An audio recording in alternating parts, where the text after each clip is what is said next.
بسم اللہ الرحمن الرحیم نحمده ونصلی علی رسولہ الکریم اما بعد۔ سورہ زمر مکی صورت ہے۔ زمر کے معنی گروہ اور جماعت کے ہیں۔ اس صورت میں اللہ رب العزت نے جنت میں جانے والے اور جہنم میں جانے والے گروہوں کا تذکرہ فرمایا۔ ارشاد فرمایا وسیق الذین کفروا الی جہنم زمرا،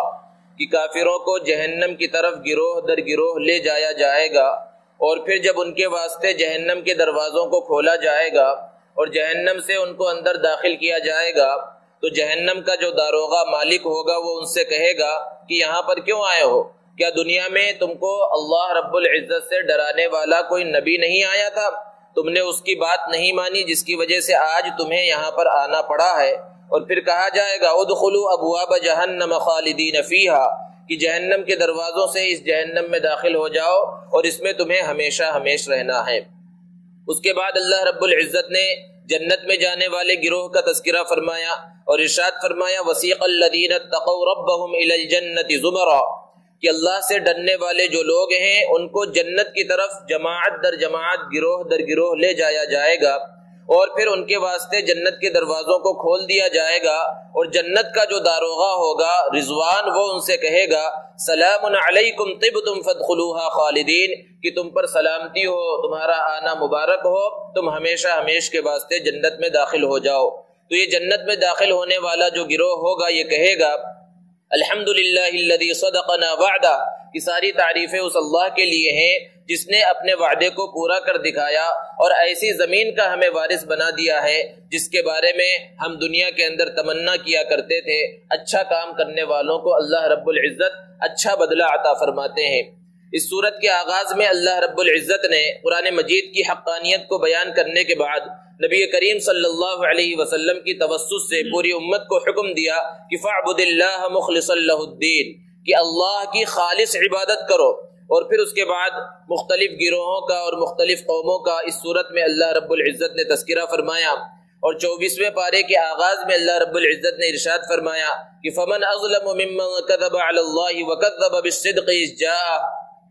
کہ اس شخص سے بڑا ظالم کون ہوگا جو اللہ کے اوپر جھوٹا بہتان لگائے اور جو سچی بات اس کے پاس آ چکی ہے اس سچی بات کو وہ جھٹلا دے۔ اور پھر اس کے بعد اللہ رب العزت نے ارشاد فرمایا الیس اللہ بکاف عبدہ، کہ اللہ رب العزت اپنے بندوں کے واسطے کافی نہیں ہے۔ پھر اس صورت کے اندر اللہ رب العزت نے اپنی شان غفاری کو بیان فرمایا اور ارشاد فرمایا یا عبادی الذین اسرفوا علی انفسہم، کہ میرے وہ بندو جنہوں نے اپنے آپ پر بہت زیادہ ظلم کر لیا ہے، یعنی بہت زیادہ گناہ کر لیا ہے، لا تقنطوا من رحمت اللہ، اللہ کی رحمت سے نا امید مت ہو، مایوس مت ہو، ان اللہ یغفر الذنوب جمیعا، بے شک اللہ تمہارے سارے گناہوں کو معاف کر دے گا، انہ هو الغفور الرحیم، بے شک وہ بڑا معاف کرنے والا رحم کرنے والا ہے۔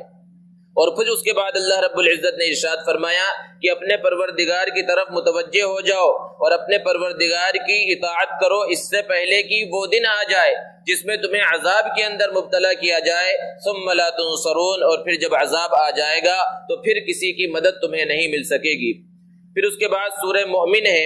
اس سورت کا آغاز حامیم کے ذریعے ہوا ہے۔ یہاں سے 7 صورتیں ایسی ہیں جن کا آغاز حامیم کے ذریعے ہوا ہے، جن کو حوامیم سبعہ کہا جاتا ہے۔ حضرت عبداللہ ابن مسعود رضی اللہ تعالی عنہ نے ارشاد فرمایا کہ یہ 7 صورتیں یہ حوامیم سبعہ قرآن مجید کی زینت ہیں۔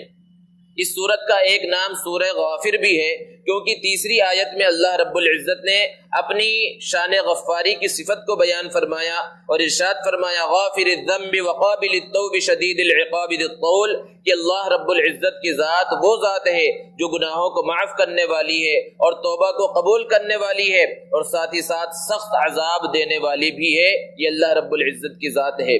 اس صورت کا ایک نام سورہ مومن بھی ہے، اور مومن اس وجہ سے ہے کہ آگے چل کر اللہ رب العزت نے حضرت موسیٰ علیہ السلام جس قوم کی جانب بھیجے گئے تھے بنی اسرائیل، اور بنی اسرائیل کو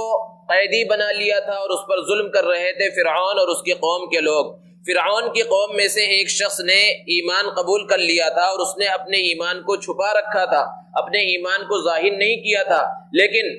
جب فرعون کا اور اس کے قوم کا ظلم موسیٰ علیہ السلام پر بڑھا اور موسیٰ علیہ السلام کو انہوں نے قتل کرنا چاہا، شہید کرنا چاہا، تو اس نے جو کسی مصلحت کی وجہ سے اپنے ایمان کو چھپا رکھا تھا، اس شخص نے اپنے ایمان کو ظاہر کیا۔ اللہ رب العزت نے اسے رجل مؤمن کہہ کر مخاطب کیا ہے۔ اس نے اپنے قوم کے لوگوں سے، فرعون سے اور فرعونیوں سے یہ کہا کہ تم ایک آدمی کو صرف اس وجہ سے قتل کرتے ہو ان یقول ربی اللہ، کہ وہ صرف یہ بات کہتا ہے کہ میرا رب اللہ ہے، تو وہ ایک بات کی دعوت دے رہا ہے، تمہیں چاہیے کہ تم اس کی بات کو قبول کرو، لیکن قوم کے لوگوں کو نہ ماننا تھا، نہ انہوں نے مانا۔ حضرت موسیٰ علیہ السلام کے بارے میں ان کا رویہ نہیں بدلا، اور پھر مذاق اڑاتے ہوئے فرعون نے اپنے وزیر حامان سے کہا کہ دیکھو یہ موسیٰ کس رب کی طرف بلاتے ہیں، ذرا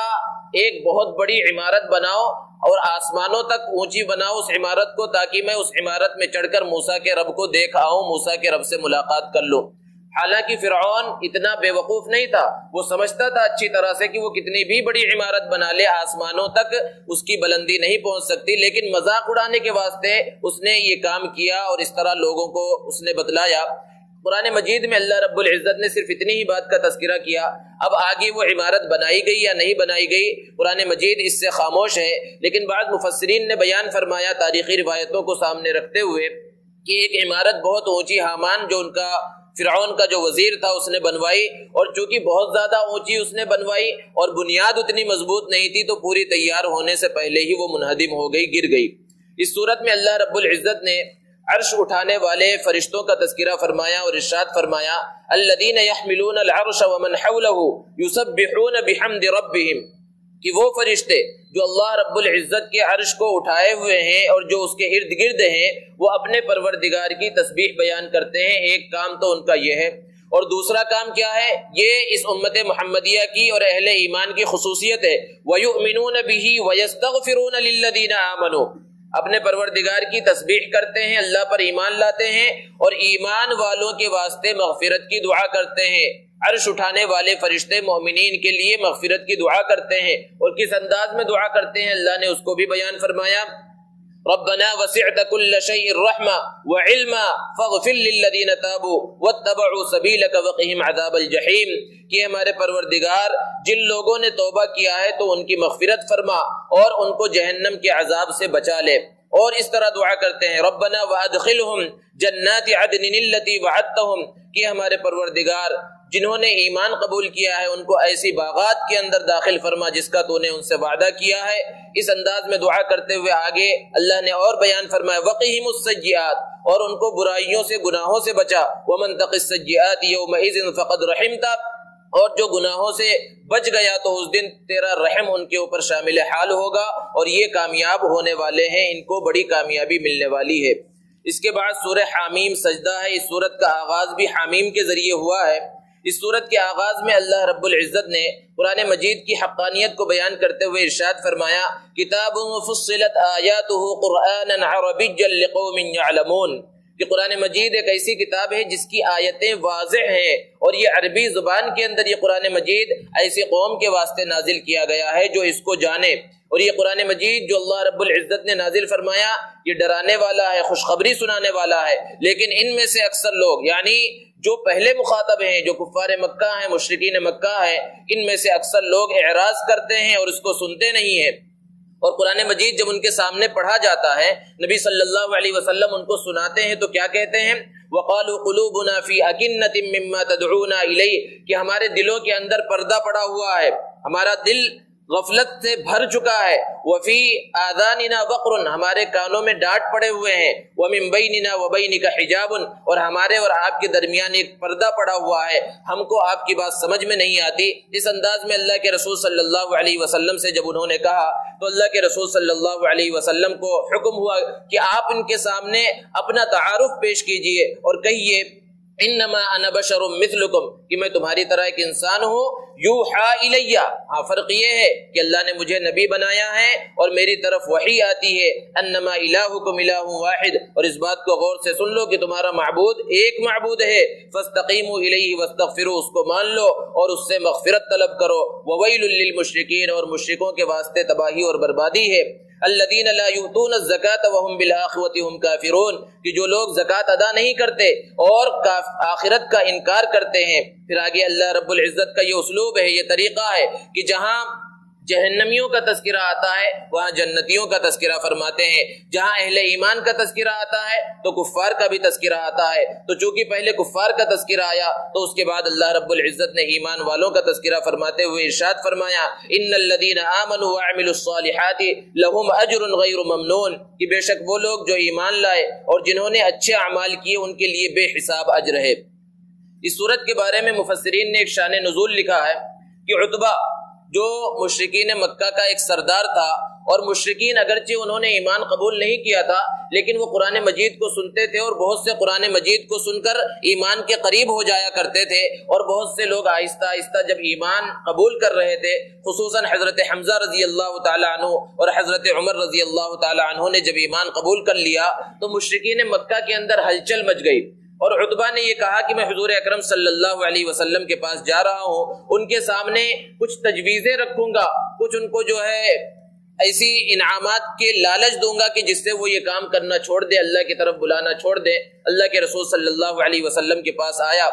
اور اس نے بہت ساری تجویزیں رکھی کہ اگر آپ بادشاہ بننا چاہتے ہیں تو ہم آپ کو بادشاہ بنانے کے لیے تیار ہیں، آپ شادی کرنا چاہتے ہیں تو باعزت خاندان میں خوبصورت لڑکی سے ہم آپ کا نکاح کروا دیں گے۔ اس طرح کی بہت سی تجویزیں اس نے رکھی۔ اللہ کے رسول صلی اللہ علیہ وسلم اس کی بات سنتے رہے، اور اس کے بعد صرف ان آیات کریمہ کی جس کے بارے میں اللہ رب العزت نے قرآن مجید کی حقانیت کو بیان فرمایا تھا، ان آیات کریمہ کی عتبہ کے سامنے تلاوت کی اور کچھ بھی نہیں کہا۔ وہ شخص جو اللہ کے رسول صلی اللہ علیہ وسلم کو لالچ دے رہا تھا اور یہ سمجھ رہا تھا کہ میرے لالچ میں اللہ کے رسول صلی اللہ علیہ وسلم آ جائیں گے، قرآن مجید کی جب ان آیات کو سنا تو بالکل خاموش ہو گیا اور واپس چلا گیا۔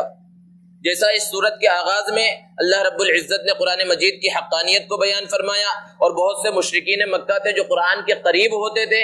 اور قرآن چھپ چھپ کر بھی سنتے تھے، تو ایسے موقع پر کافروں نے کہا